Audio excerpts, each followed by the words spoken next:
धन धन सद्गुरु तेरा ही आसरा। बेल आइकन का बटन दबाकर चैनल को सब्सक्राइब करें। डेरा सच्चा सौदा से साधु गोबिंद सिंह जी उसी नाम धुन तथा कुल मालिक परमपिता शाह सतनाम सिंह जी की प्रत्यक्ष अपार दया मेहर का वर्णन इस प्रकार करता है। सन 1990 की बात है। एक दिन साधु गोबिंद सिंह भी कल्याण नगर तथा सिरसा शहर की संगत के साथ भट्ठे वाले खेत में नरमा चुगने की सेवा कर रहा था। सभी प्रेमी जन प्रेम व पूरी लगन से सेवा में मगन थे।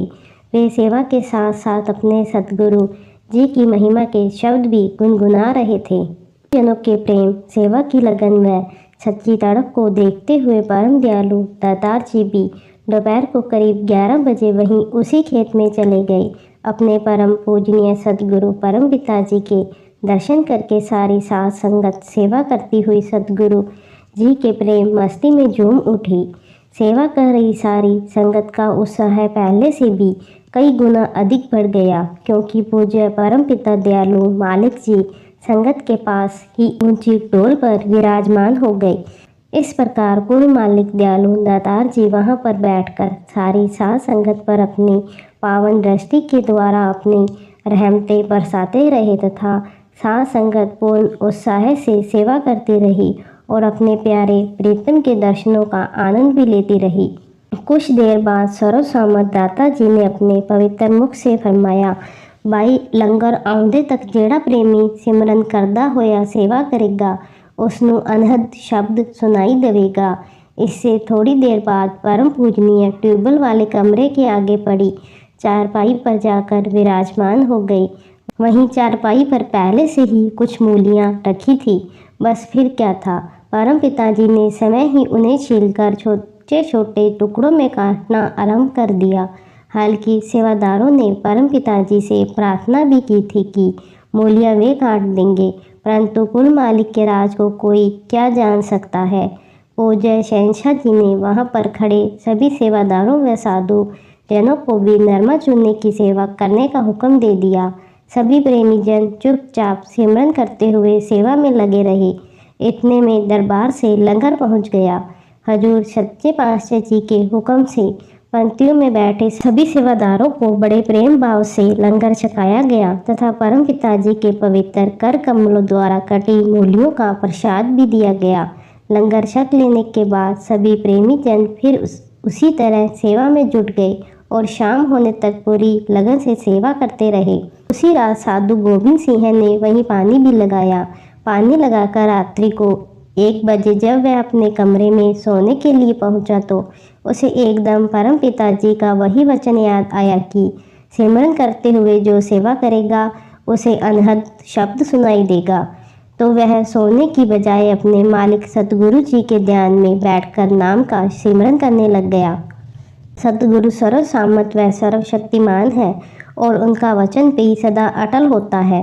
प्रेमी को उस अवस्था में बैठे अभी कुछ ही मिनट हुए थे कि उसे बिजली की तेज चमक तथा गड़गड़ाहट सुनाई देने लगी। वह आवाज़ इतनी जबरदस्त थी कि जैसे हजारों बिजलियां इकट्ठी गड़गड़ाहट कर रही हों।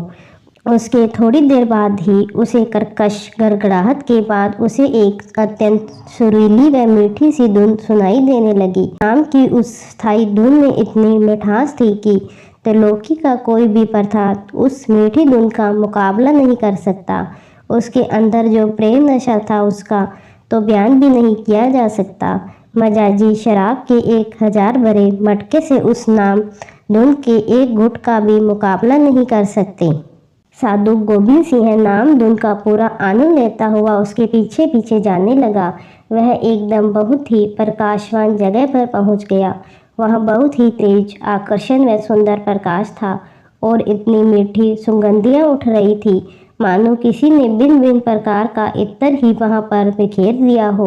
जब प्रेमी ने सामने देखा तो हजूर सच्चे पातशाह वाली दो जहान परम पिता शाह सतनाम सिंह जी खड़े मुस्कुरा रहे थे। प्रेमी ने कुल मालिक परम पिताजी के पवित्र चरण कमलों में शीश झुकाकर धन धन सतगुरु तेरा ही आसरा का नारा लगाया। सच्चे पातशाह दयालु दातार जी ने अपने साधु को अपने दोनों हाथों का भरपूर आशीर्वाद देते हुए फरमाया, बेटा, सिमरन तो इंसान केवल अपने लिए करता है, परंतु सेवा से दूसरों का सुख पहुंचता है। सिमरन करना भी अच्छा है, परंतु इसका फल जीव को बाद में प्राप्त होता है। दूसरी तरफ सेवा करने वाले को उसका फल नगद ही प्राप्त होता है। इसलिए हमेशा निष्काम भाव से सेवा करते रहना चाहिए। गोबिंद सिंह ने अपने सदगुरु प्रीतम प्यारे के खूब दर्शन किए तथा अत्यंत खुशियाँ प्राप्त की। सदगुरु जी के अधूरी स्वरूप का कुछ कुछ बयान करता हुआ प्रेमी कहता है, हजारों सूर्य व चंद्रमा का प्रकाश भी कुल मालिक के नूर के आगे फीका मालूम पड़ता है। आंखें हटाने का दिल नहीं चाहता था, बल्कि कहीं से और भी आंखें मिल जाती तो वह अपने सतगुरु के स्वरूप को और बाखूबी से निहारता तथा और भी अधिक खुशियाँ प्राप्त करता। इतने में सुबह हो गई तथा सेवादारों की आवाज़ सुनकर उसने एकदम अपनी आंखें खोल ली। महात्मा गोबिंद सिंह जी लिखते हैं कि बेशक वह अलौकिक दृश्य उसके सामने नहीं है, परंतु आज भी उसे हुबहू सामने प्रतीत होता है। जी लिखते हैं, हो सकता है कि उन सभी सेवादारों को भी अपने सतगुरु जी के इसी प्रकार दर्शन हुए होंगे और नाम की मीठी धुन भी सुनाई दी होगी। अगर किसी जीव ने सुनने की कोशिश की होगी, तब जीव की अपनी कोई ताकत नहीं कि वह अपने आप उस मीठी धुन को पकड़ कर सके। जिस जीव को अपने सतगुरु पर पूर्ण विश्वास व प्रेम है, श्रद्धा तथा भरोसे सहित उनके हुक्म में रहता है, तो सतगुरु परम पिताजी हमेशा उसके अंग संग रहते हैं और उसे अपनी भरपूर खुशियाँ प्रदान करते हैं। सच्ची तड़प रखता हुआ वह जब भी अपने मालिक को याद करता है, तो समय परम पिता जय सतनाम सिंह जी महाराज अपने नूरी दर्शनों तथा कुल मालिक के अलौकिक नज़ारों से उसकी पूर्ण तसल्ली करवाते हैं। यह सब कुछ कुल मालिक परम पिताजी की अपार रहमत पर ही निर्भर है।